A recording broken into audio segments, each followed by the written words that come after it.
Muncul? Sudah, Pak.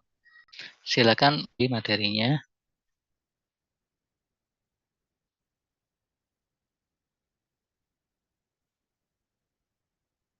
Oke. Untuk materinya sudah terlihat dengan jelas?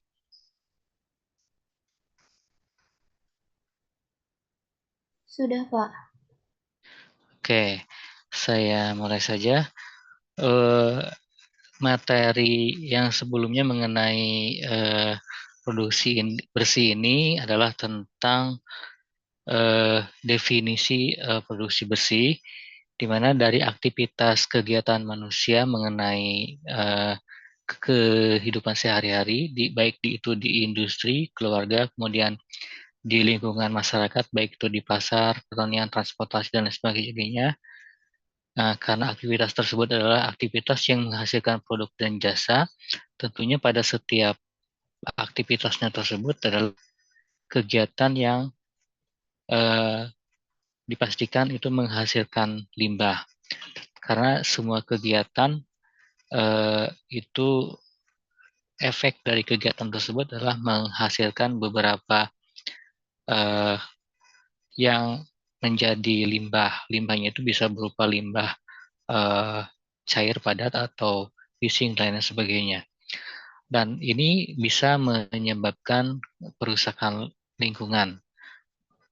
Tentunya untuk agar limbah tersebut tidak menjadi sumber perusakan lingkungan, maka perlu dilakukan treatment. Dan perlakuan treatment itu jika dilakukan di end of pipe atau di akhir dari suatu proses kegiatan tersebut, maka itu disebut end of pipe treatment dan tentunya limbah yang dihasilkannya cukup besar. Oleh karena itu, agar tidak menjadi sumber perusakan lingkungan lebih lanjut, maka kita harus sebisa mungkin meminimasi timbulnya limbah pada proses kegiatan manusia tersebut. Dengan cara apa? Yaitu dengan cara proses produksi bersih atau teknik produksi bersih. Dari definisi ini, maka kegiatan produksi bersih didefinisikan sebagai strategi pencegahan dampak lingkungan yang terpadu yang diterapkan secara terus-menerus di dalam suatu kegiatan manusia atau di dalam suatu proses produksi, baik itu berupa barang atau jasa, untuk meningkatkan efisiensi secara keseluruhan dan mengurangi risiko terhadap manusia dan lingkungan. Ini salah satu definisi yang diungkapkan oleh organisasi UNEP di tahun 1999. Oke, berikutnya ke materi eh, hierarki tindakan. Di sini ada beberapa hierarki tindakan yang menjadi dasar dari proses produksi bersih, yaitu eliminasi limbah yang pertama, kemudian yang berikutnya adalah minimasi limbah, kemudian proses recycle, kemudian proses reuse dan recovery, kemudian pengolahan dan pembuangan residu. Nah, kegiatan ini kalau berdasarkan filosofi perusahaan-perusahaan Jepang atau budaya Jepang, ini didasarkan dari kegiatan apa yang disebut dengan 5S. 5S ini terdiri dari sort dalam bahasa Inggrisnya, kemudian set in order, kemudian sign, standardize, kemudian sustain. Atau di dalam bahasa Jepangnya itu terdiri dari seri, seton, seiso, kemudian seiketsu, dan shitsuke. Ini adalah 5S ini adalah sebuah metode yang eh, merupakan budaya dari kehidupan masyarakat Jepang dan perusahaan-perusahaan Jepang yang menciptakan area kerja yang rapi, bersih, dan produktif. Dan 5S ini merupakan salah satu konsep yang paling dasar yang biasanya menjadi eh, sebuah peraturan atau standar operasional di sebuah perusahaan Jepang dan itu eh, menjadi dasar kegiatan sebelum dan sesudah saat pekerjaan dilakukan dan sesudah pekerjaan dilakukan itu harus dilakukan kegiatan 5S ini.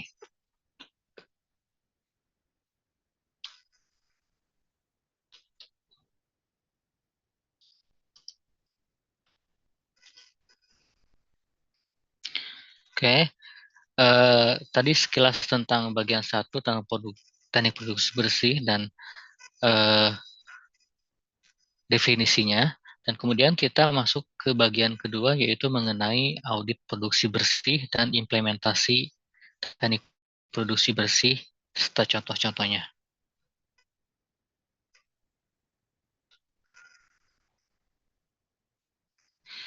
Nah, untuk audit produksi bersih yaitu adalah kegiatan yang merupakan aktivitas yang dilakukan oleh manajemen yang terdiri dari suatu kajian sistematis, kemudian terdokumentasi, yang secara periodik dan objektif itu dilakukan oleh perusahaan terhadap suatu proses, kemudian produk dan operasi di dalam suatu kegiatan usaha atau perusahaan yang dirancang untuk mengidentifikasi dan menyediakan informasi mengenai peluang-peluang apa saja yang dapat dilakukan untuk mengurangi risiko terhadap dampak lingkungan. Jadi kegiatan ini sendiri ini adalah aktivitas produksi bersihnya.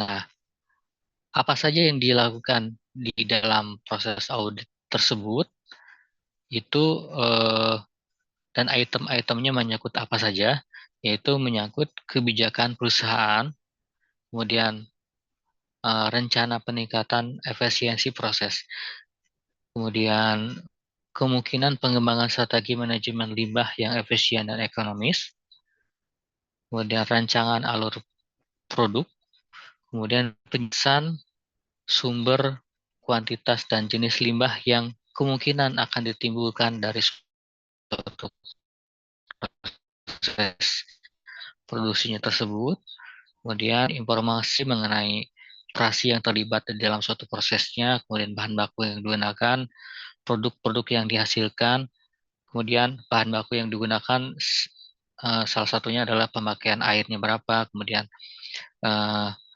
limbah yang terjadinya apa, itu dijelaskan di situ, di auditnya. Kemudian penjelasan mengenai ketidakefisienan proses dan dari unit yang manajemennya perlu diperbaiki itu seperti apa.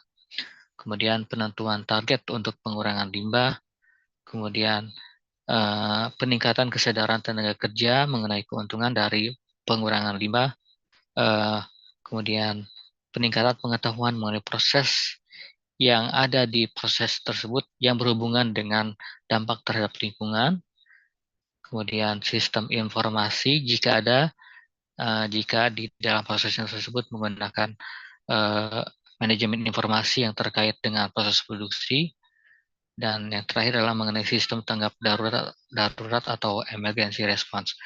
Sebetulnya semua ruang lingkup ini mungkin dalam suatu kegiatan audit tidak harus diungkapkan semuanya ini dalam satu kali proses audit. Audit itu adalah untuk mengevaluasi proses produksi bersih yang dilakukan. Oleh karena itu, evaluasi tersebut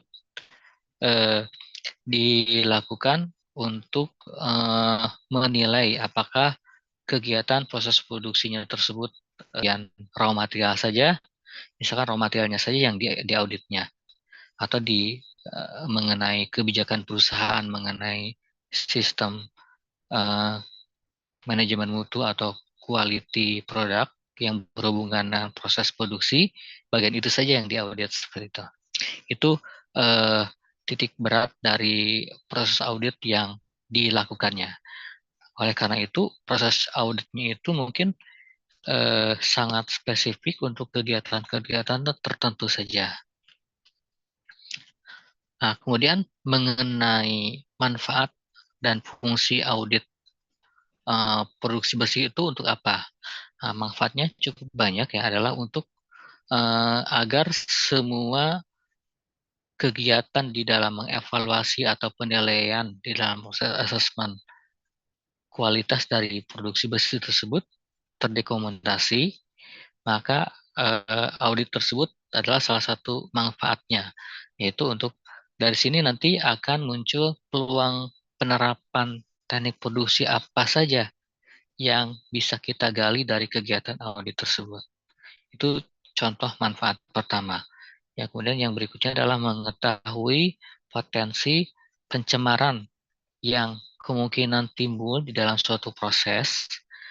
Nah, ini kita menjadi improvement di dalam proses produksi kita agar limbah yang dihasilkan tidak terlalu banyak. Kemudian berikutnya adalah untuk membantu pihak manajemen di dalam menetapkan pilihan alternatif penerapan produksi bersih, kemudian mencegah terjadinya pencemaran dan perusakan lingkungan melalui beberapa hierarki kegiatan produksi bersih yang telah disebutkan di pembahasan di topik materi sebelumnya ya. Untuk membantu pihak manajemen dalam menetapkan pilihan, audit ini sangat berguna karena nanti kita bisa dipilih dan didiskusikan hasil audit itu bersama tim engineering. Apakah improvement apa saja yang akan kita lakukan kalau kita menemukan misalkan ada kebocoran di pipa nih, di pipa tertentu. Maka apa yang harus dilakukan untuk menanggulangi kebocoran pipa tersebut? Apakah ada usulan untuk merubah jalur pipanya sehingga supaya tidak terjadi kebocoran di jalur tersebut? Nah, itu uh, menjadi bahan untuk nanti didiskusikan dari hasil temuan auditnya itu dengan pihak-pihak terkait. Pihak-pihak terkait di sini bisa berupa bagian produksi yang nanti melakukan proses produksinya secara hariannya, atau pihak-pihak engineering yang nanti mendesain alat tersebut dan melakukan improvementnya. Apakah perlu perbaikan secara kuratif? Kuratif itu adalah perbaikan karena akibat dari proses tersebut, atau memang perlu dilakukan redesign atau improvement berupa preventif ke depannya seperti apa. Nah, ini uh, kegiatan manfaat audit dalam hal membantu pihak manajemen dalam menetapkan pilihan alternatif penerapan proses produksi bersih. Kalau mencegah terjadi pencemaran perusakan lingkungan ini sudah pasti, karena dari sisi kita melakukan audit nanti akan ada temu dan proses improvement tadi, maka ini pasti hasilnya berupa limbah yang dihasilkan menjadi sedikit, baik itu dilakukan dengan beberapa alternatif hierarki tindakan produksi bersih yang disebutkan di poin-poin sebelumnya. Ini juga pastinya terhadap kegiatan pemerintah itu mendukung ya untuk prinsip pemeliharaan lingkungan dalam rangka pelaksanaan pembangunan berkelanjutan. Karena kita untuk proses produksi bersih itu sangat erat kaitannya dengan aktivitas pencegahan pencemaran lingkungan.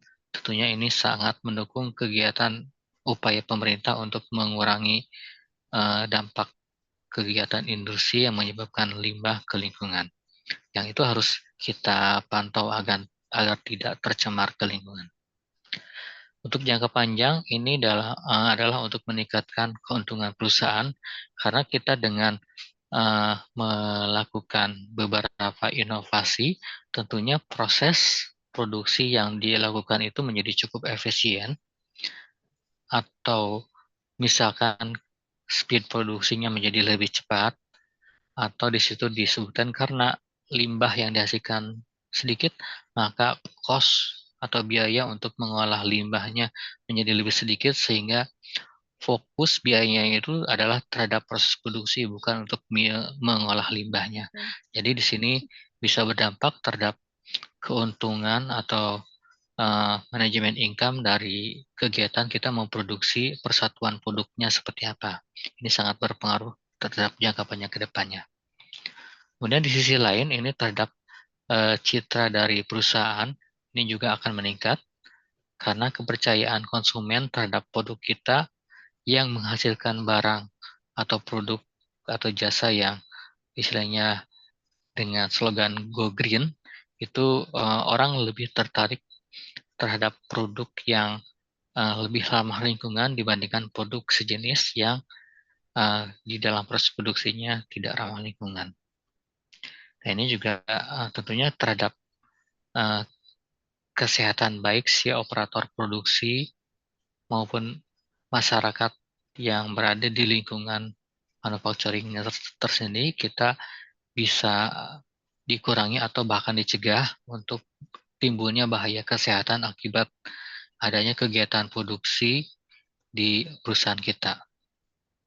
Nah, fungsi audit tadi ini mungkin sudah dijelaskan tadi adalah salah satunya untuk mengevaluasi dan menumbuhkan daya improve kondisi fasilitas di perusahaan kita. Oke, sampai di sini ada yang ingin ditanyakan? Saya masih belum. Oke, cukup jelas ya. Oke, saya lanjut.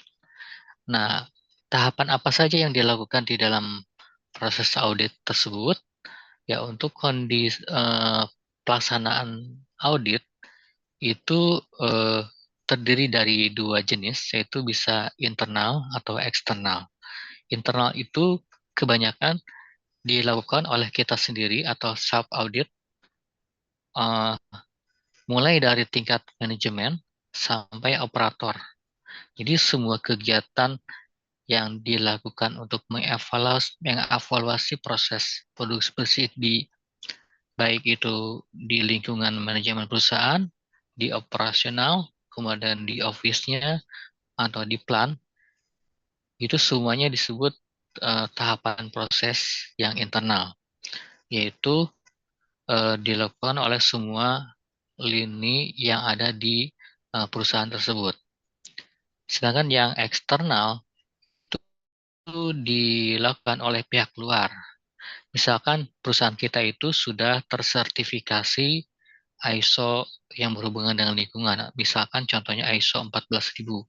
Maka setiap beberapa periode sekali kita harus melakukan renewal atau pembaruan mengenai sertifikat ISO-nya. Dan ini pihak eksternal yang melakukan sertifikasi, misalkan lembaga sertifikasi tertentu, misalkan TURF atau beberapa organisasi lembaga sertifikat, mereka berkunjung ke kita untuk melakukan proses audit. Nah, proses audit oleh eksternal itu bukan hanya oleh lembaga sertifikasi saja, tapi juga misal bisa dilakukan oleh customer kita, oleh vendor kita, atau pihak-pihak terkait di luar perusahaan. Di luar perusahaan ini tadi bisa customer ya, yang mereka membeli produk kita, karena tentunya si customer itu ingin memastikan bahwa produk yang mereka beli dari kita itu, kalau kita mengiklankannya sebagai produk yang ramah lingkungan, mereka juga butuh evidence.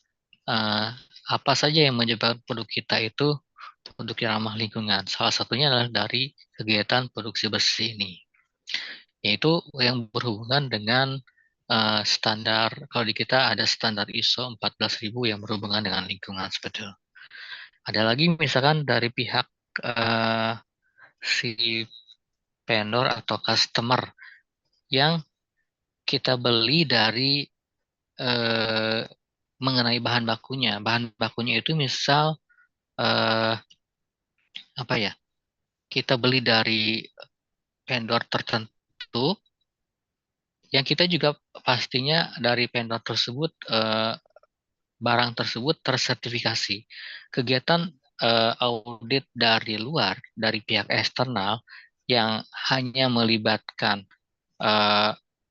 pembelian dari vendor yang kita nyatakan bahwa barang tersebut sebagai barang ramah lingkungan, yang diperiksa adalah mungkin dokumen berupa bahwa kita punya membeli produk dari vendor yang juga tersertifikasi ISO seperti itu. Itu juga salah satu bukti temuan kegiatan audit yang dilakukan oleh eksternal. Kegiatan oleh eksternal juga bisa dilakukan oleh lembaga-lembaga yang berhubungan dengan kegiatan produksi bersih.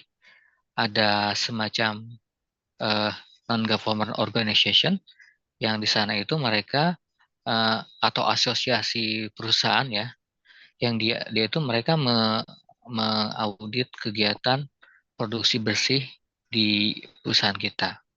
Baik yang berhubungan dengan penggunaan bahan baku, proses produksi, kemudian teknologi prosesnya seperti apa, itu diaudit oleh lembaga non-government itu. Ini yang dilakukan oleh eksternal. Sedangkan yang tadi yang dilakukan oleh internal itu tadi sudah disebutkan di awal bahwa adalah seluruh bagian yang ada di dalam naungan perusahaan tersebut. Baik dari manajemen, kemudian departemen produksi misalkan atau manufacturing atau engineering yang terlibat di dalam yang berada di bawah naungan perusahaan itu, mereka bisa melakukan audit mungkin baik keseluruhan semua perusahaan atau hanya bagian-bagian tertentu saja. Nah, secara proses tahapannya ini terdiri dari seperti ini. Kita melakukan pengecekan terhadap kondisi saat ini seperti apa di dalam proses auditnya. Seperti kalau kita lihat di sini kondisi sebelumnya. Kondisi sebelumnya sebelum kita melakukan proses produksi itu apa yang kita bisa lihat diamati. Kemudian auditnya itu dilakukan dengan pertama adalah melakukan persiapan audit. Itu baik timnya siapa aja yang terlibat dan akan kemana kita melakukan auditnya. Kemudian dokumen apa saja yang harus disiapkan di dalam proses audit tersebut. Kemudian dilakukan pelaksanaan audit oleh tim dan beberapa dokumen yang harus disiapkan. Kemudian di sini diidentifikasi kondisi saat ini seperti apa yang berkaitan dengan produksi bersih. Misal, apakah di dalam penyediaan bahan bakunya itu, bahan baku tersebut itu dibeli dari vendor yang memang mereka si vendornya itu men-state bahwa material tersebut sudah ramah lingkungan atau belum. Atau kita juga kalau misalkan mereka belum men-state atau belum menyatakan bahwa mereka sebagai produk yang ramah lingkungan atau tersertifikasi ISO 14.000 minimal seperti itu, maka kita secara teknis harus bisa mengungkapkan bahwa materi tersebut itu mungkin tidak menyebabkan terjadinya perusakan lingkungan apabila material tersebut digunakan. Oleh karena itu, pada saat kita membeli material ke vendor, paling tidak kita meminta semacam SDS. SDS itu safety data sheet-nya pada saat material tersebut digunakan. Kalau dulu ada yang namanya MSDS, Material Safety Data Sheet. Nah, sekarang untuk yang menjadi keterangan si material tersebut adalah disebut dengan Safety Data Sheet atau SDS. Nah, di SDS suatu material tersebut itu pasti dijelaskan untuk produk tersebut atau material yang akan digunakan itu dia ramah terhadap lingkungan dan bagaimana cara penggunaannya agar material tersebut tidak mencemari lingkungan. Pasti si vendor mempunyai statement tersebut. Sebisa mungkin kita kalau membeli material dari vendor itu harus memiliki SDS-nya. Kalaupun misalkan si vendornya tetap tidak bisa menyediakan SDS-nya, itu secara umum safety datasheet dari material tersebut itu mungkin bisa ditunjukkan atau di-download di eh, beberapa informasi publik yang ilmiah, yang itu bisa menggambarkan kondisi tersebut ya, kondisi material tersebut. Nah ini untuk pelaksanaan audit misalkan untuk kondisi bahan baku seperti itu. Kemudian untuk kondisi peralatannya, apakah peralatannya misalkan menggunakan sejumlah energi yang cukup banyak atau tidak, atau seberapa persen tingkat efisiensi penggunaan energi untuk proses untuk alat tersebut. Seperti itu, mungkin itu dilihat dari desain alatnya. Apakah memang itu cukup memadai untuk proses tersebut atau tidak. Itu dari sisi alat atau proses. Nah, kemudian dari SOP yang ada di eh, produksi misalkan. Kegiatan proses produksinya itu eh, bisa menimbulkan limbah yang banyak atau tidak. Kalau misalkan iya menimbulkan limbah, upaya apa yang akan kita lakukan? Nah, ini diinformasikan di dalam proses pelaksanaan audit tersebut. Nah, kemudian setelah kita melakukan pelaksanaan audit, maka dilakukan analisis, yaitu berupa evaluasi terhadap kegiatan pelaksanaan auditnya itu. Apakah ada temuan atau tidak? Nah, temuannya memang berupa temuan ketidaksesuaian proses produksinya sehingga menghasilkan limbah atau tidak. Kalau iya, maka apa yang akan dilakukan? Kalau misalkan walaupun tidak ada temuan, tapi bisa si auditor itu merekomendasikan agar bisa nggak ini ada peluang untuk menjadi lebih bersih lagi teknik produksi bersihnya, atau ada improvement apa supaya eh, limbahnya itu sebisa mungkin di beberapa proses ke depan itu bisa dilakukan minimasi seperti itu. Di sini rekomendasinya itu bisa berupa jadwal implementasi, kemudian nanti bisa dilakukan kegiatan training untuk misalkan yang berhubungan dengan sumber daya manusia ya. Misalkan prosesnya itu tidak efisien karena jumlah orang yang untuk melakukan kegiatan tersebut misalkan uh, kurang, maka atau si operatornya itu tidak memadai melakukan operasi tersebut, maka itu dilakukan training. Nah, kemudian untuk dokumentasi misalkan eh, memang misalkan kegiatan proses produksinya sudah cukup bagus ya sudah ada, tapi si operator itu tidak melakukan pencatatan eh, berapa banyak barang masuk dan keluar. Nah, itu juga mungkin menjadi salah satu temuan. Sehingga kalau tidak diketahui jumlah barang masuk dan keluarnya, maka kita tidak bisa membandingkan berapa banyak sisa ya material yang akan menjadi limbah dan lain sebagainya. Nah, ini makanya kegiatan dokumentasinya ini perlu dilakukan di sini. Berikutnya ini dari sisi finansial berupa apakah dari manajemen menyediakan sejumlah dukungan keuangan tertentu untuk kegiatan inovasi atau improve dari alat tersebut atau tidak. Kalau misalkan terasa cukup berat untuk masalah finansial, paling tidak kita bisa membuat sebuah skema berupa usulan apa saja yang ada di situ. Tidak harus semua keseluruhan dari improve alat tersebut dilakukan yang menimbulkan timbulnya biaya, tapi mungkin usulan kecil apapun itu bisa dilakukan untuk melakukan improvement untuk alat tersebut. Ini berikutnya adalah rekomendasi pilihan teknologi di dalam improvementnya apa yang dilakukan di alat tersebut. Dan yang terakhir ini yang menyangkut manajerial, proses-proses yang ada di situ mengenai metode yang dia lakukan di proses tersebut, apakah ada peluang untuk improvement atau tidak. Atau ini berhubungan dengan sumber daya manusia dan lain sebagainya. Atau misalnya dengan jadwal produksi dan lain sebagainya. Dan yang terakhir ini adalah mengenai implementasi dari kegiatan hasil rekomendasinya, nanti bisa diimplementasikan atau tidak, dan nanti dikembalikan lagi sistemnya ke semula lagi dalam suatu siklus periodik audit.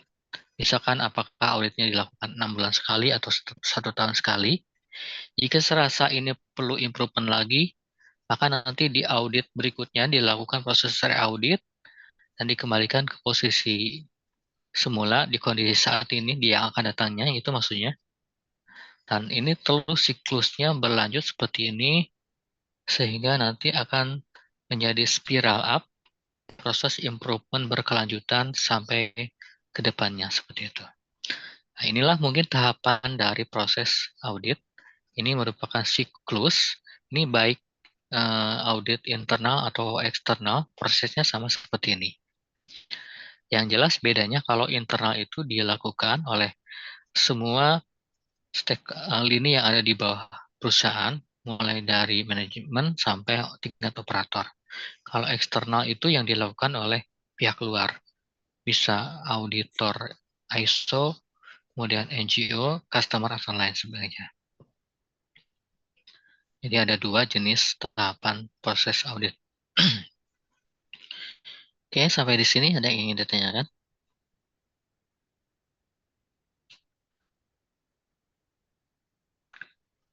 Dari saya belum, Pak. Oke, baik. Kalau nggak ada, saya lanjutkan kembali.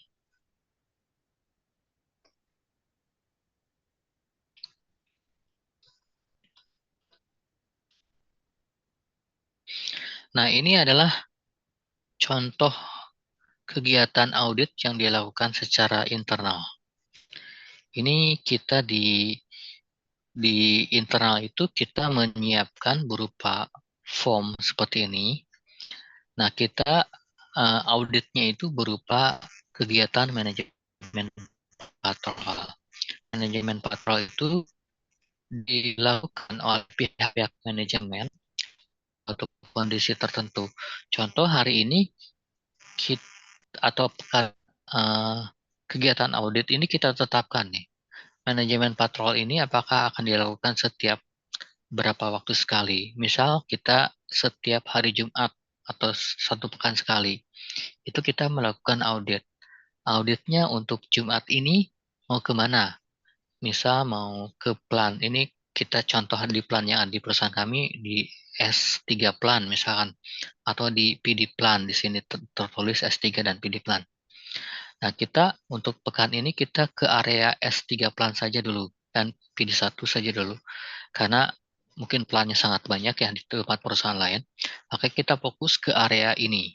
Dan di sini kita bersama tim dari manajemen yang sudah dibentuk, orang-orang ini, kita berkunjung ke plan ini, meninjau kondisi di lapangan itu seperti apa. Nah, pada saat melakukan audit itu kegiatannya kita melihat nih kondisi plannya seperti apa. Misal di sini terdapat ceceran di lantai. Nah, ini ceceran di lantai ini poin apa yang harus diimprove? Ini berarti melakukan pembersihan di area tersebut. Nah, kedepannya setelah itu diupdate lagi dari kegiatan ini. Apakah masih seperti ini atau tidak? Kemudian ini harus dicari sampai akar masalahnya kenapa? Kenapa di sana itu terjadi ceceran? Apakah ada yang bocor atau tidak? Seperti itu. Ini contoh untuk yang menjadi temuan audit di plan tersebut. Contoh ini misalkan adanya kebocoran feed water di area pipa tertentu nih, ada nomor alatnya di fotonya disertakan di sini. Apa yang dilakukannya? Ini misalkan melakukan perbaikan dan melakukan pergantian. Kemudian pipa-pipa yang sudah karatan diganti dan nanti dilakukan cat ulang agar tidak terjadi kebocoran lagi. Nah, ini contoh berikutnya. Kemudian kita misalkan ini si operator lupa nih mematikan lampu pada saat kita berkunjung ke plant, padahal ini udah siang, kondisinya udah siang. Maka eh, mengapa hal tersebut si operator lupa? Mungkin karena pada saat itu bisa saja eh, ada enggan lampu, jadi stop count-nya mungkin masih nyala saat itu, dan kemudian pada saat di malam hari eh, sampai siang itu masih nyala si lampunya tersebut. Kemudian sampai mungkin harus diinformasikan di grup depannya hal ini tadi.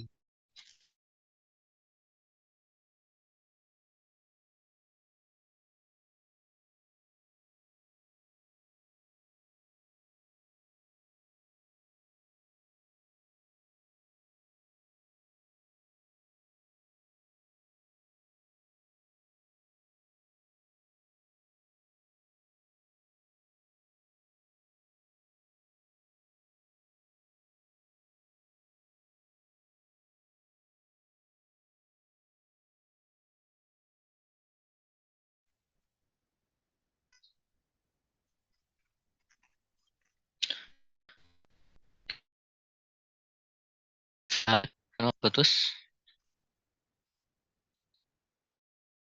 Untuk contoh temuan lain ini misalkan di Panput eh, kegiatan 5 pantau ditemukan hanya sarang laba di pojok di alat tersebut.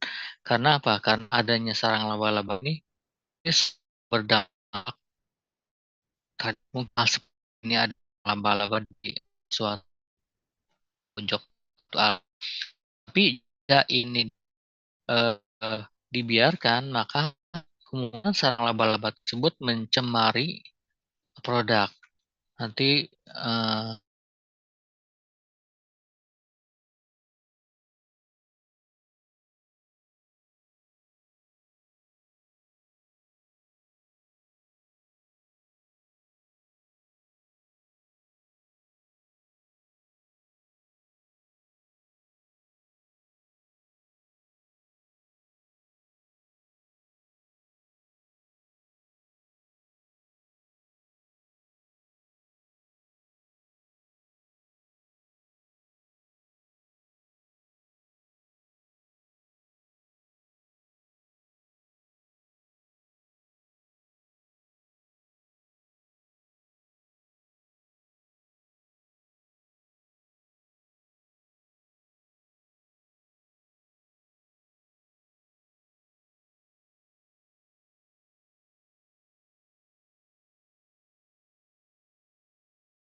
Halo,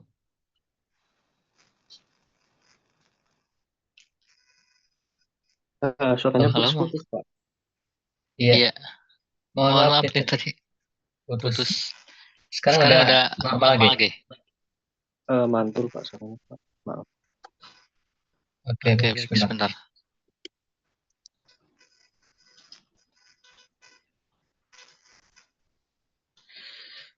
Sekarang sudah jelas? Ada double, Pak, suaranya. Double ya? Iya. Sudah jelas? Ya, jelas, Pak. Ada. Oke, saya lanjut ya.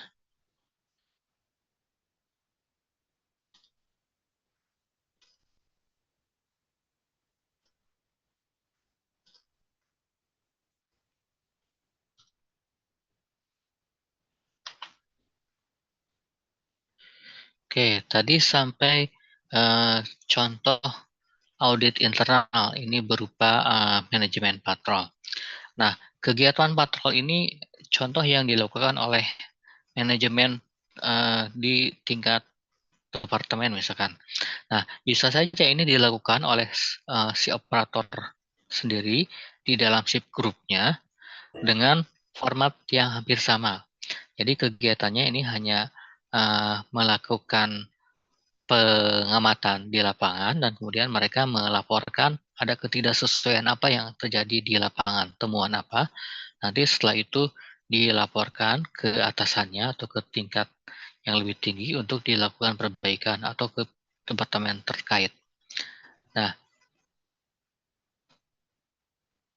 ini di sini dilakukan mengakses kondisi plan baik berupa peralatan, kemudian kondisi 5S yang diimplementasikan di area tersebut, kemudian proses produksi dan lain sebagainya.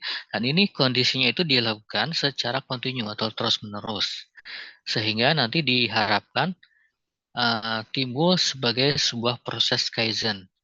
Kaizen itu seperti apa nanti akan dijelaskan dan nanti timbul berupa perbaikan atau hiari hato memo dari kegiatan yang dilakukan di dalam keseharian di manufacturing produksi seperti itu. Nah, di sini tadi disebutkan ada proses Kaizen. Kaizen itu apa? Kaizen adalah konsep di dalam manajemen operasional yang berasal dari Jepang yang secara harfiah berarti perbaikan atau baik, kondisi baik. Ini adalah filosofi yang menekankan pada peningkatan improvement berkelanjutan dalam proses operasional keseharian. Nah, prinsip utamanya adalah bahwa proses tersebut dapat selalu ditingkatkan dan setiap orang baik operator atau pekerja di lini produksi atau bagian terdepannya hingga manajemen itu memiliki peranan di dalam peningkatan kegiatan proses Kaizen tersebut. Jadi semua orang yang ada di lini produksi tersebut misalkan atau di perusahaan tersebut itu bisa menerapkan prinsip Kaizen tersebut. Karena Kaizen adalah continuous improvement. Pengertiannya seperti itu. Nah, prinsip yang dilakukan di dalam Kaizen ini adalah peningkatan berkelanjutan. Nah, di sini Kaizen mendorong perusahaan untuk selalu mencari cara untuk meningkatkan atau melakukan improvement baik itu terhadap proses, produk, atau layanan kegiatan mereka. Nah, ini semuanya terlibat di dalam proses Kaizen ini. Di dalam organisasi sebuah perusahaan. Nanti kegiatan usulan-usulan dari semua orang itu nanti ditampung dan nanti diseleksi untuk apakah ini bisa diimplementasikan atau tidak untuk perbaikannya. Di Kaizen ini juga menyangkut bagaimana suatu pemborosan itu bisa dikurangi. Salah satu kegiatannya itu. Ini untuk mengurangi atau menghilangkan pemborosan di dalam proses, baik itu waktu, kemudian penggunaan material yang berlebihan, kegiatan dan lain sebagainya yang tidak perlu, itu juga bisa menjadi salah satu aktivitas yang dilakukan di dalam Kaizen. Nah, karena berkelanjutan, maka proses perbaikannya mungkin harus step by step dan bertahap. Ini dari itu improvement, kalau kita lakukan terus-menerus, maka akan menjadi dampak besar terhadap improvement yang ada di perusahaan. Kemudian yang paling penting di sini adalah yang menjadi hal utama dari suatu Kaizen bukan hanya prosesnya saja, tapi juga ini harus memperhatikan kualitas. Karena kebanyakan perusahaan Jepang sih memang memfokuskan peningkatan kualitas, walaupun di situ tetap ada perhatiannya terhadap proses seperti itu. Dalam satu sisi memang kita mengutamakan proses juga, tapi kualitas tetap menjadi perhatian utama di dalam suatu proses yang dilakukan di dalam proses produksinya tersebut. Dan ini untuk memenuhi atau menjadi target yang ingin dicapai oleh customer kita itu seperti apa, harapan customer itu tercapai nantinya seperti itu. Nah, ini apa itu Kaizen? Mungkin untuk lebih detailnya kita lihat video berikut ya, seperti dijelaskan berikut ini.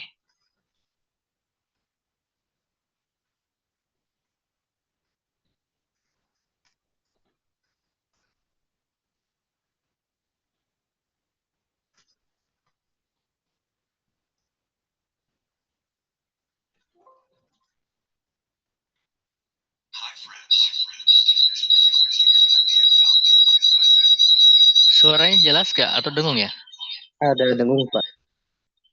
Dengung ya? Bentar. Iya, Pak. Ya.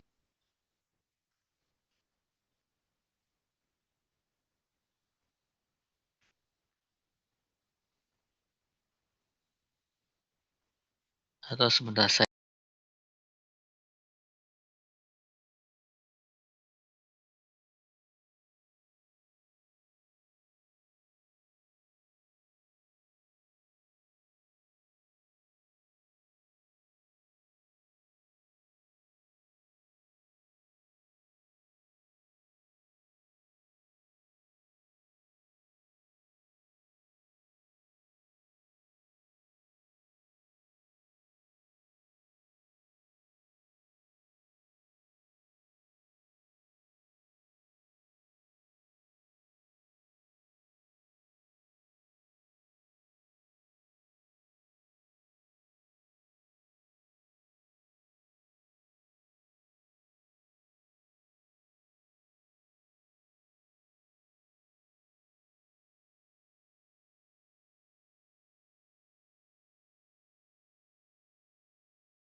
Ya, saya ulang ya.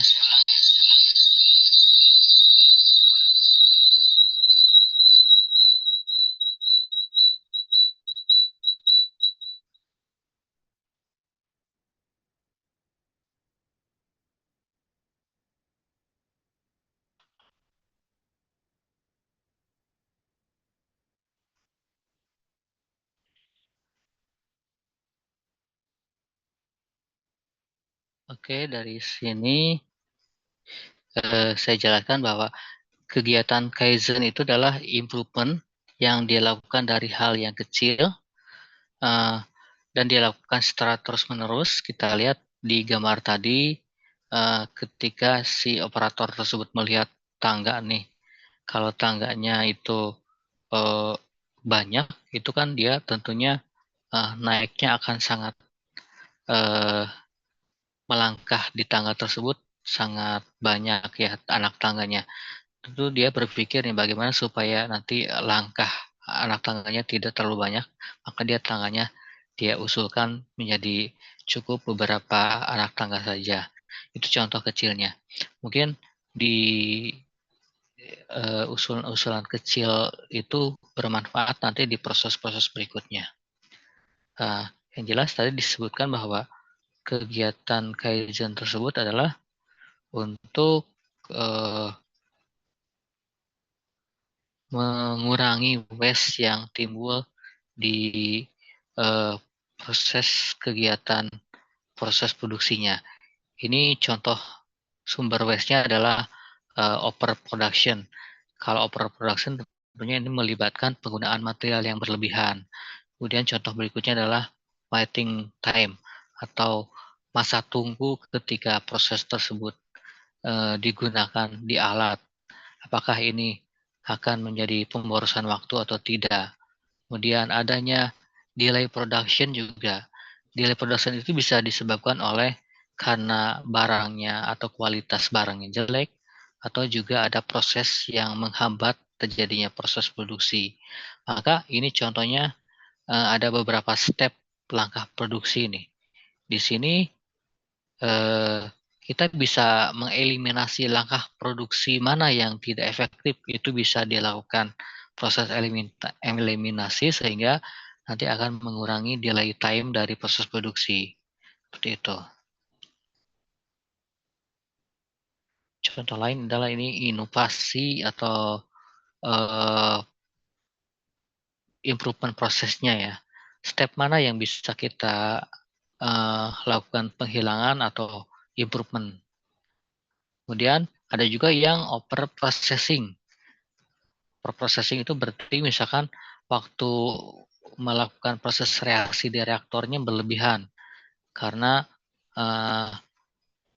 misalkan suatu step proses reaksinya di settingnya terlalu banyak, dan ini juga mungkin akan bisa menimbulkan waste juga atau limbah. Ini salah satu contoh kegiatan Kaizen yang dilakukan di proses produksi ya. Berikutnya kita juga akan melihat hubungannya antara Kaizen tersebut dengan skema suggestion seperti apa. Kita lihat juga.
Si-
Pak,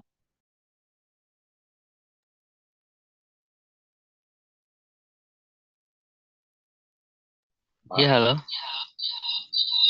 suara saya sepertinya tidak mengerti. Kedengaran?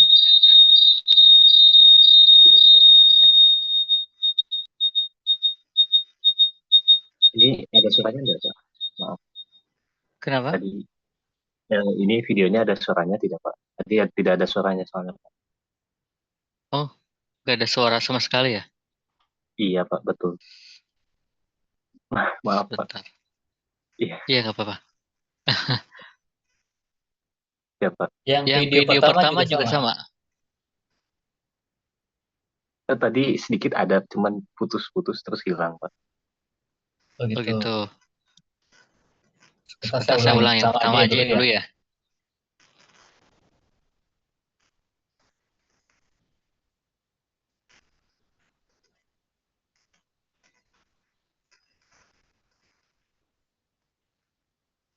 Boleh, boleh, Pak. Tapi kelamaan nggak, Pak? Maaf, Pak. Oh, Oh, nggak Pak. apa-apa. Satu Satu video aja video yang aja yang pertama pertama ya, ya, yang berikutnya nggak berikutnya usah. nggak usah. Baik, baik. Terima kasih, Pak. Ya. Ya,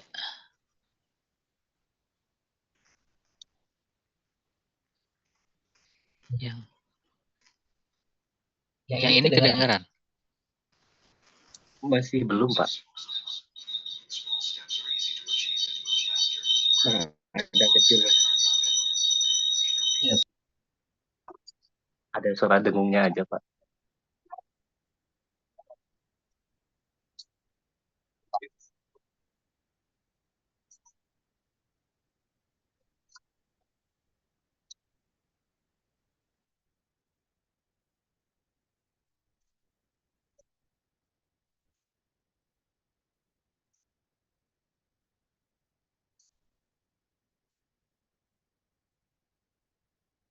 Oke, intinya mungkin dari video ini adalah bahwa Kaizen adalah aktivitas eh, usulan dari semua orang yang ada di bawah perusahaan tersebut, eh, baik sekecil apapun itu, dan itu dilakukan terus-menerus untuk melakukan improvement di dalam proses produksi.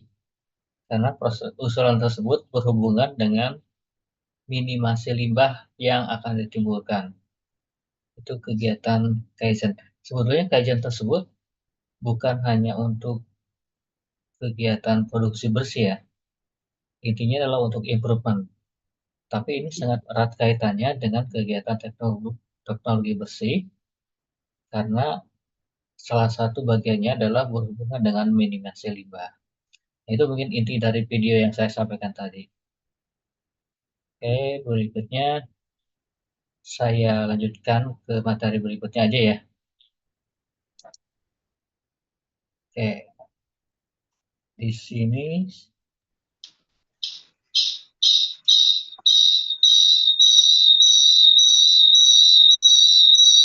Maaf nih, gangguan suaranya.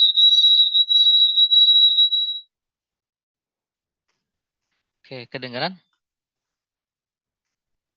Suara bapaknya Jelas ya? masuk. Ya, ada. Oke, oke. Ya. Saya lanjut ya.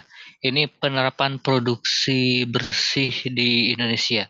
Di Indonesia itu penerapan produksi bersih itu baru ada sejak tahun 1993. Kemudian secara kelembagaan oleh pemerintah ya, itu mulai dilakukan dari tahun tersebut, yaitu dengan adanya uh, perencanaan strategis mengenai produksi bersih, terutama di industri.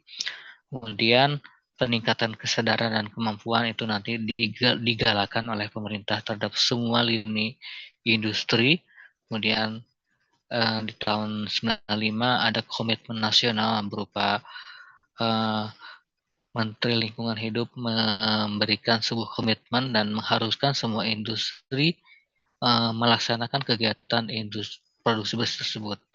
Dan baru aktivitasnya itu berupa aktivitas action plan-nya apa yang dilakukan. di industri tersebut itu di tahun 1996. Sedangkan kegiatan ini dimulai dari kegiatan 5S dan Kaizen yang dilakukan di sebelum-sebelumnya di beberapa industri di Jepang seperti itu.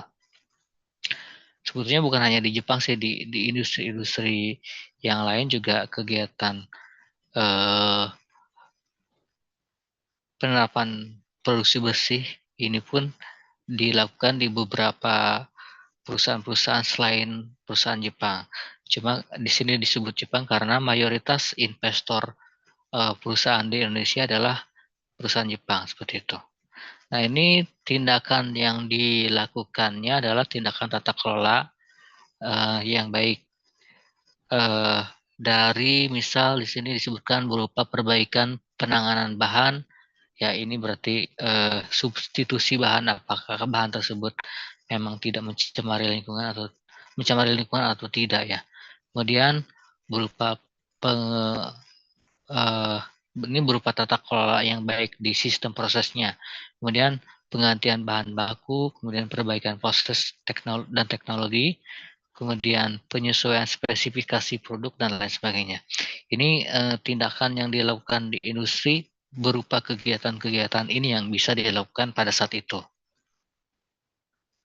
Nah, ini contoh-contoh lain, misalkan berupa perubahan material input di industri deterjen, ini dilakukan dengan memodifikasi surfaktan yang dulunya bahan bakunya itu berupa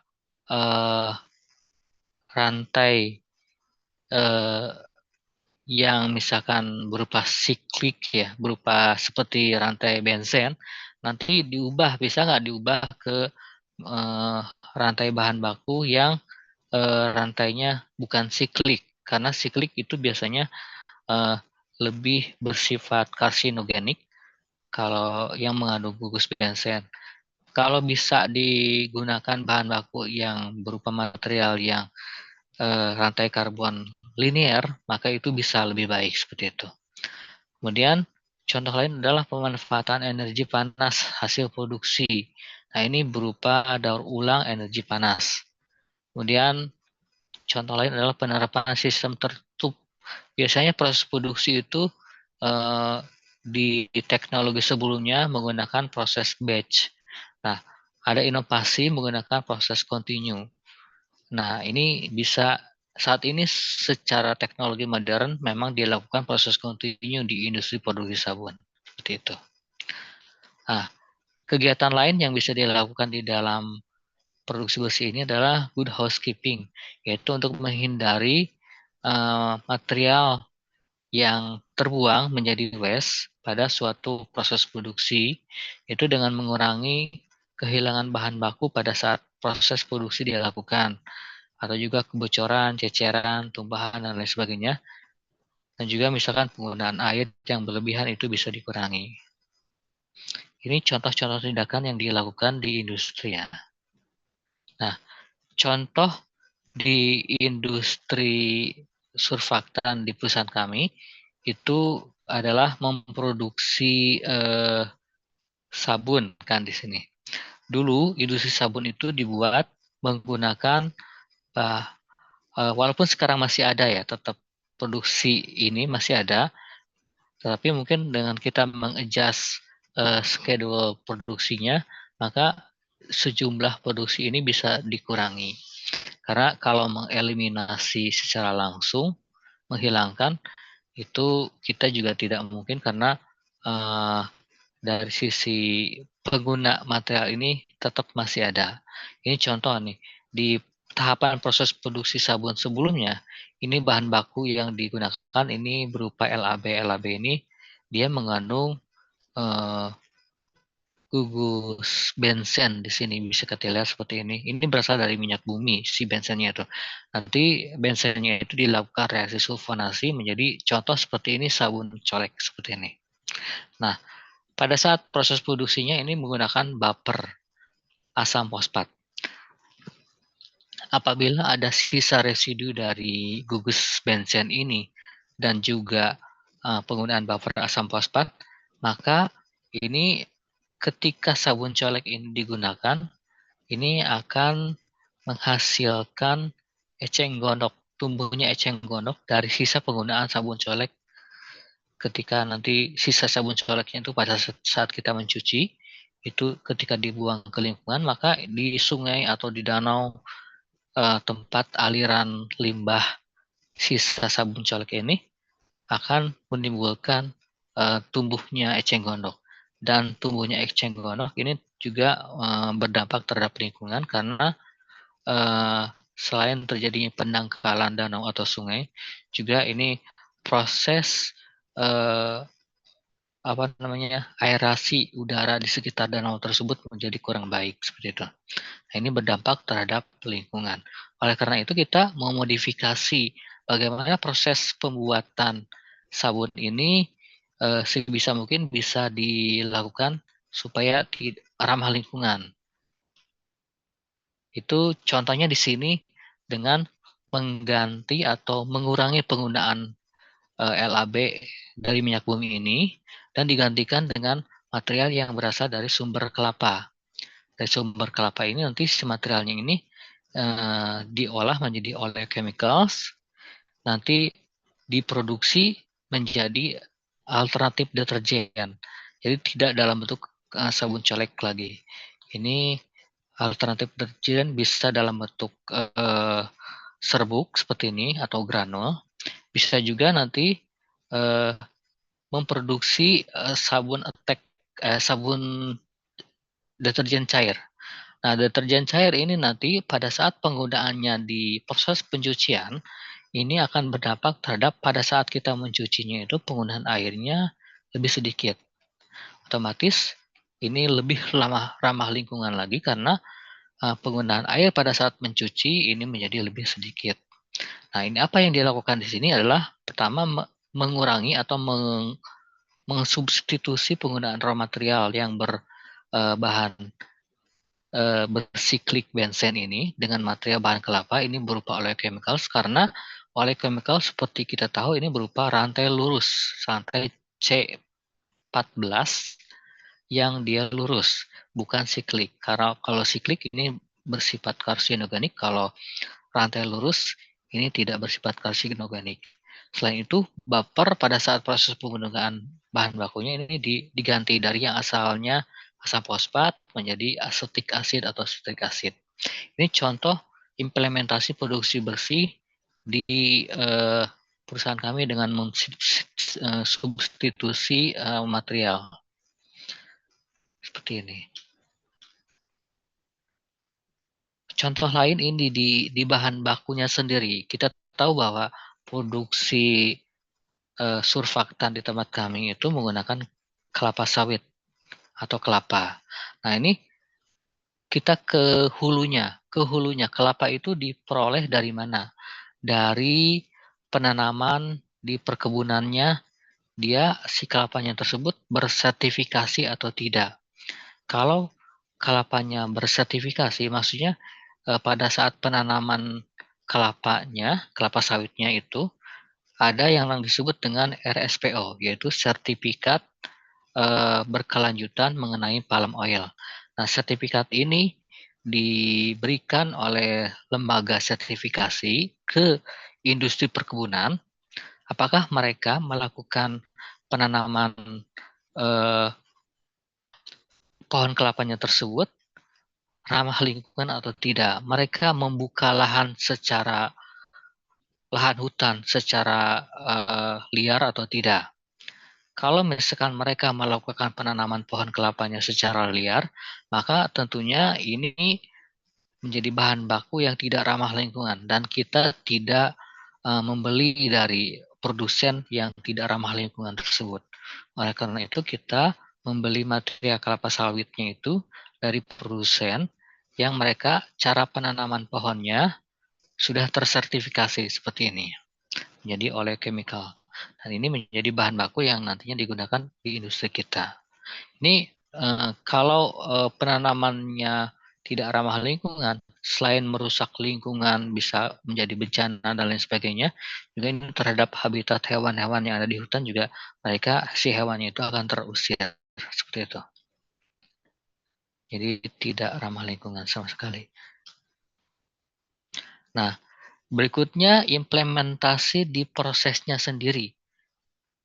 Nah, contoh ini di proses pembuatan SO3. Kita tahu bahwa SO3 itu adalah salah satu material bahan baku yang digunakan di industri surfaktan untuk pembuatan beberapa material surfaktan ini. Di sini kita lihat prosesnya itu dimulai dari sulfur yang menjadi SO2 menjadi gas SO3. Nah, di sini tentunya kalau pembakaran atau produksi SO3 gas itu adalah reaksinya reaksi yang bersifat eksoterm. Kalau eksoterm ini tentunya menghasilkan panas. Nah, di sini dilakukan manajemen penggunaan hasil panasnya itu mau dikemanakan. Kita bisa lihat di sini di proses produksi gas SO3-nya. Ini gas SO3 itu dimulai dari proses pembakaran sulfur di alat ini. Nah, karena dia reaksinya eksoterm, menghasilkan energi sekitar 70 kilokalori per mol ya, dan di sekitaran 200 sampai 600 derajat Celcius, maka ini akan menghasilkan energi panas yang cukup besar ketika keluaran dari furnace ini dan juga konverter ini. Di konverter ini juga dihasilkan panas. Oleh karena itu nanti panas yang dihasilkannya itu kita manfaatkan, kita recovery, misalkan untuk kebutuhan utility. Di sini panasnya itu untuk membuat agar air diubah menjadi steam di boiler. Nah, yang sumber panasnya itu dihasilkan dari proses pembuatan gas SO2 dan SO3 di sini. Jadi ini panasnya di recovery dan dikembalikan, digunakan, dimanfaatkan di boiler untuk menghasilkan steam dari air yang digabungkan panasnya itu diperoleh dari proses pembuatan gas SO3 di sini. Nah, ini salah satu pemanfaatan energi panas. Ini cukup mengurangi biaya produksi di boiler karena panas yang dihasilkan ini cukup tinggi sehingga bisa mengurangi beban produksi di proses pembuatan gas SO3 seperti ini. Contoh yang ada di beberapa industri surfaktan seperti kami seperti itu. Contoh lain adalah aktivitas operational excellence. Apa sih operational excellence itu? Operational excellence adalah gabungan dari semua manajemen kegiatan yang dilakukan di tahapan-tahapan sebelumnya. Baik itu kegiatan 5S, Kaizen, kemudian manajemen produksi, dan lain sebagainya. Di sini Operation Excellence itu mencakup berbagai prinsip, kemudian metodologi dan alat yang mendorong perbaikan dan menjaga keunggulan kompetitif dari suatu industri manufacturing. Jadi Operation Excellence itu adalah pendekatan strategis yang bertujuan untuk mengoptimalkan setiap aspek dari proses manufacturing. Baik untuk hal ini bertujuan untuk mencapai tingkat efisiensi, baik kualitas, kinerja, serta keseluruhan dari proses yang dilakukan di dalam suatu proses produksi. Nah, upaya ini dilakukan berkelanjutan untuk mengidentifikasi dan menghilangkan pemborosan, kemudian menyempurnakan proses, kemudian memberdayakan karyawan, dan memberikan nilai tertinggi atau value added terhadap produk yang kita jual ke customer. Nah, di Operation Excellence ini, apa yang dilakukan? Di sini ada inovasi, best practice di kegiatan lini produksi itu apa saja yang terbaiknya. Kemudian di sisi supply chain management, misalkan supply chain management yang merencanakan proses produksi itu bagaimana dia menjadwalkan proses produksinya agar misalkan karena kita sistem produksinya itu sistem batch dan material produksi yang digunakannya itu bergantian, maka sedemikian rupa kita bisa melakukan minimasi terhadap material yang di-cutting. Karena material produksinya itu bergantian, maka material A dan B ketika di-input ke dalam reaktor tentunya akan terdapat proses cutting pada saat tergantinya changeover atau pergantian dari material dan ke B. Misalkan rencana proses produksi sebelumnya menggunakan material A, kemudian dilanjut ke material B. Ketika terjadi pergantian, karena si A itu nanti bisa mengkontaminasi produk yang materialnya B, maka sejumlah A itu mungkin akan sedikit dilakukan proses cutting. Dan cutting ini nanti ketika dilakukan cutting yang banyak, maka akan menimbulkan dampak timbulnya limbah sisa cuttingan tersebut.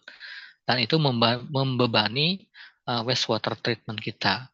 Oleh karena itu, bagaimana si demand supply atau supply chain ini melakukan penjadwalan proses produksi agar cuttingannya tersebut dikurangi. Ini juga salah satu aktivitas yang dilakukan oleh supply chain management di dalam proses produksi besi.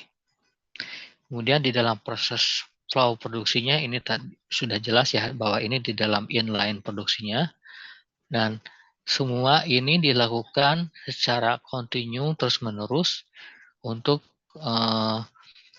menumbuhkan improvement dan problem solving yang terjadi di dalam suatu lini produksi seperti itu. Oke, ini kegiatan aktivitas 5S. Aspek-aspek yang dilakukan di dalam kegiatan 5S itu apa saja? Di sini ada continuous improvement, standarisasi, kemudian kaizen, kemudian pengurangan limbah, kemudian bagaimana kita mengencourage karyawan agar kegiatan positif seperti 5S dan kaizen ini dilakukan. Ini kita lakukan employee engagement terhadap karyawan, dan juga bagaimana koordinasi supply chain management di dalam suatu industri itu dilakukan terus-menerus sehingga semua aspek kegiatan ini bisa dilakukan untuk menunjang teknologi produksi bersih tersebut. Nah, ini contoh hasil atau impact dari kegiatan 5S itu dilakukan di perusahaan kita. Ini di mana di sini bertumbuhnya suggestion dari tahun ke tahun, setiap karyawan termotivasi atau terengage untuk menyalurkan ide-ide suggestion-nya. Di sisi lain, ini dengan adanya continuous improvement, maka timbulnya komplain yang menyebabkan komplain tersebut dari sisi kualitas produksi juga ini dari tahun ke tahun menurun. Hal ini karena adanya improvement proses di quality produksi kita.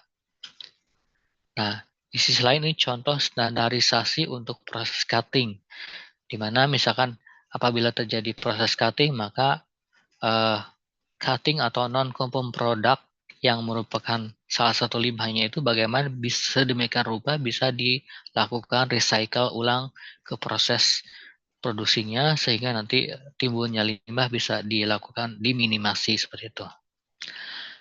Ini contoh aktivitas bagaimana penanganan ketika terjadi product handling, produk yang tidak bagus itu dilakukan manajemennya di gudang kita agar tidak timbul non-conform produk lagi. Karena non-conform produk atau NCP produk tersebut kalau dibiarkan begitu saja ini menjadi limbah.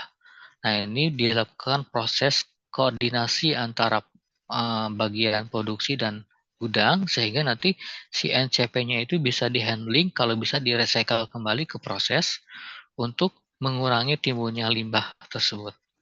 Ini mungkin gambaran aja, hanya image saja, tidak bisa dijelaskan secara detail di sini. Nah, ini dengan adanya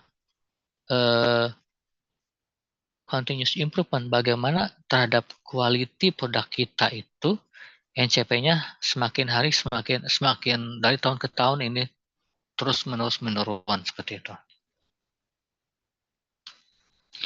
Nah, ini kegiatan standarisasi dan kegiatan 5S yang dilakukan di lapangan, bagaimana penataan penyimpanan produk dan kemudian beberapa item produk ini bisa dilakukan di lapangan sehingga tertata dengan rapi, dan ini jika material produk tersebut ditata dengan rapi maka akan mengurangi terjadinya proses salah loading, proses salah charging material yang akan nantinya dimasukkan ke dalam reaktor. Dan kalau salah chargingnya terkurangi atau material yang masuk ke dalam reaktornya tidak salah, maka ini tidak akan menimbulkan limbah yang kemungkinan menjadi polusi di dalam proses produksinya ke depan. Oleh karena ini, kegiatan 5S ini sangat penting, karena dengan penataan yang baik, operator akan memasukkan materialnya itu tepat sesuai dengan SOP yang ada, tanpa harus dia memilah dan memilih menetapkan lagi material mana yang akan digunakan di dalam proses charging berikutnya. Oke, sampai di sini ada yang ingin ditanyakan nggak untuk kegiatan ini?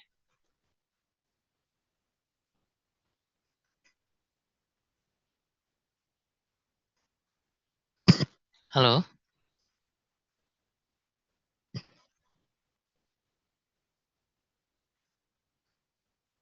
Halo?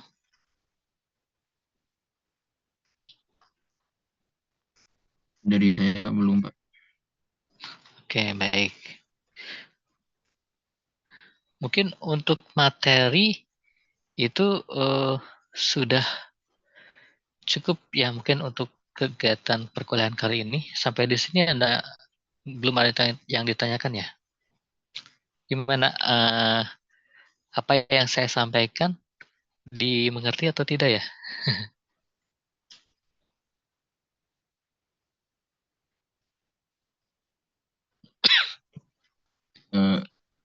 Bagi saya udah cukup dimengerti, Pak. Oke, jadi contoh-contoh kegiatan aktivitas produksi bersih di industri kami antara lain di materi ini bisa dijelaskan di sini adalah penggantian material.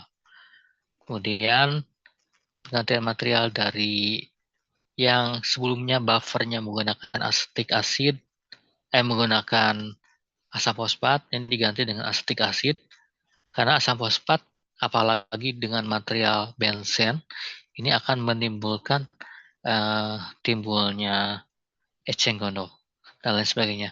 Kemudian yang berikutnya adalah pengaturan jadwal produksi. Jadwal produksi ketika misalkan material di slide berikutnya, di slide ini, material yang digunakannya ini karena sistemnya continue digunakan, nanti si pihak supply chain akan mengatur bagaimana penggunaan material ini tidak menimbulkan proses cutting yang banyak. Karena proses cutting nanti akan menghasilkan limbah. Dan upaya penjadwalan skedul produksi ini dilakukan untuk meminimasi limbah yang dihasilkan. Kemudian masih dari gambar ini adalah proses penggunaan energi panas dari proses pembuatan produksi gas SO3. Ini bagaimana direcovery di proses pembuatan steam boiler di sini. Ini panasnya karena cukup tinggi maka bisa dimanfaatkan untuk pembuatan boiler di sini. Pembuatan steam di sini. Dan ini kegiatan terakhir adalah kegiatan operation excellent.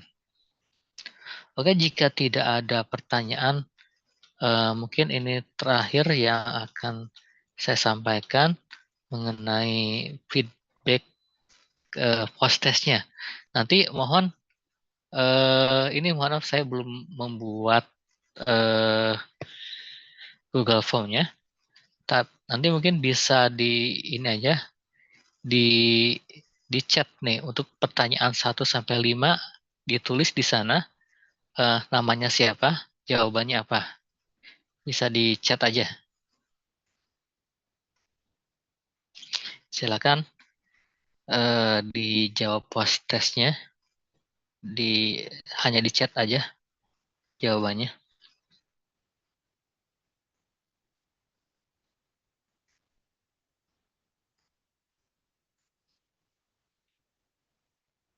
Ditulis namanya siapa yang jawab, kemudian pertanyaan 1 sampai 5 apa.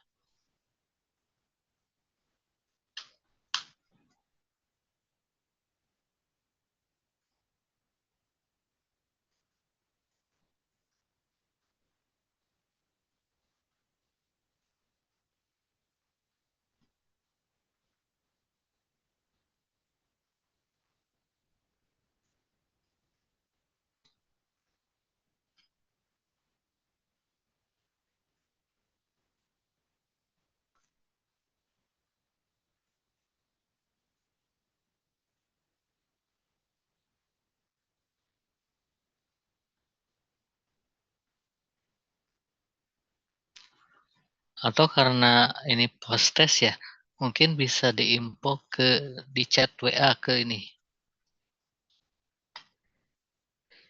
Chat WA ke nomor saya.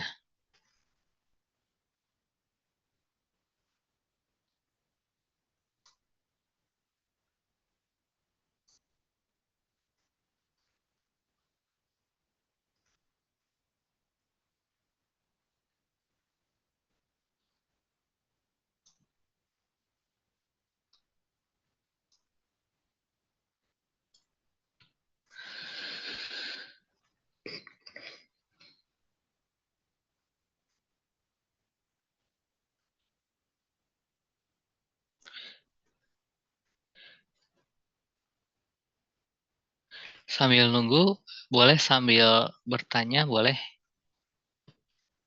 Mungkin kita tunggu 5 menit ya.